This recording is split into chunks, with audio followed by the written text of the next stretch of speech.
This is lesson 47 of Algebra 1. Let's go ahead and take a look at it. It should be a review of previous years. Percents less than 100, percents greater than 100. Example 47.1 says 20% of what number?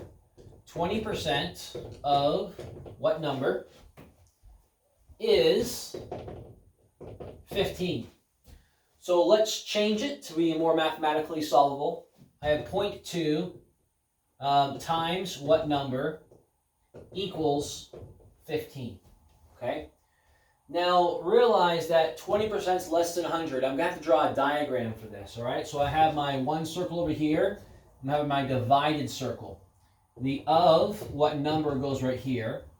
And because these are on opposite sides here is, remember the equal sign divides them, 20% is 15.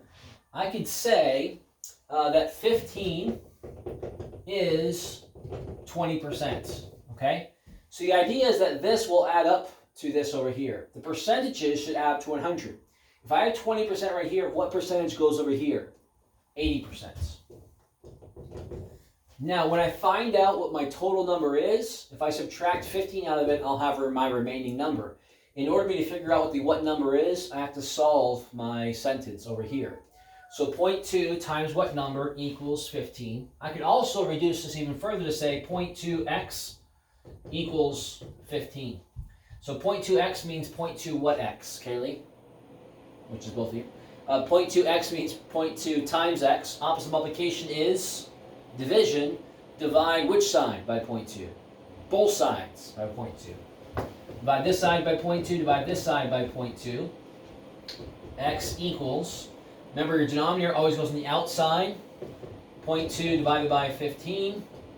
Add a 0, because you're going to bring it straight up. You got a calculator, probably going to have to do that. 7 is 14. And 10, 75. Okay, so x is 75, meaning my what number, of what number is 75. Of what number, the what number replaces with 75. So if I know the 80%, I can do 0.8 times 75 to get this answer. Or I subtract 15 out of 75 to get this answer, okay? So the answer would be, of course, be 60 is 80%. And that's how I solve the percentage problems that are less than 100%, okay? Well, let's go ahead and take a look at percentages that are greater than 100%. Look at 47.4. 47.4.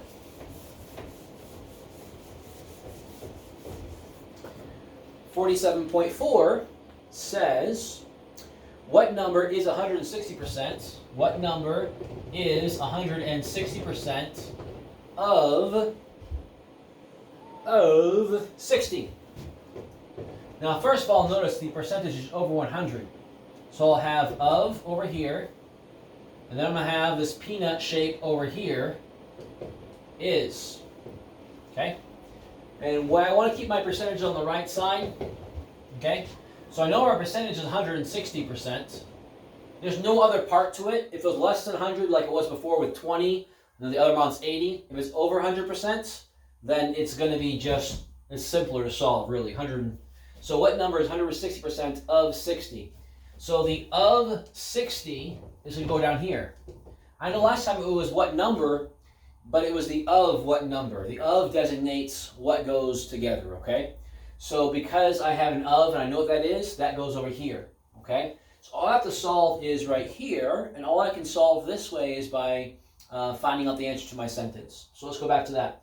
What number equals, so what number equals, and 160%, the decimal is really after the 0, it always goes 2 spots to the left. So I can say 1.6 times 60. Now I'm not dividing anything because the unknown's on which side? It's on the left side, right?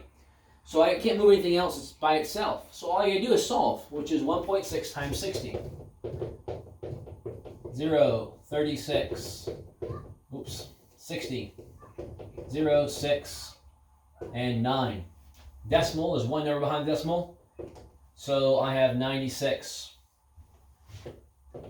Okay? So 160% of 60 is 96. And that's how I solve those. I want you to stop, do practice A, B, C, and D, and unpause the video when you finish. Okay, lesson 47. Our answers should be for letter A of 4,000 in the large circle. The divided circle should be 800 is 20%, and 3,200 is 80%. Letter B, 64.8 was my answer. And the rest of these you can just open up in the back and take a look. If you have a problem, review back over the lesson, rewinding it. And if you have any questions, reach out. I'm here to help. Okay? Bye.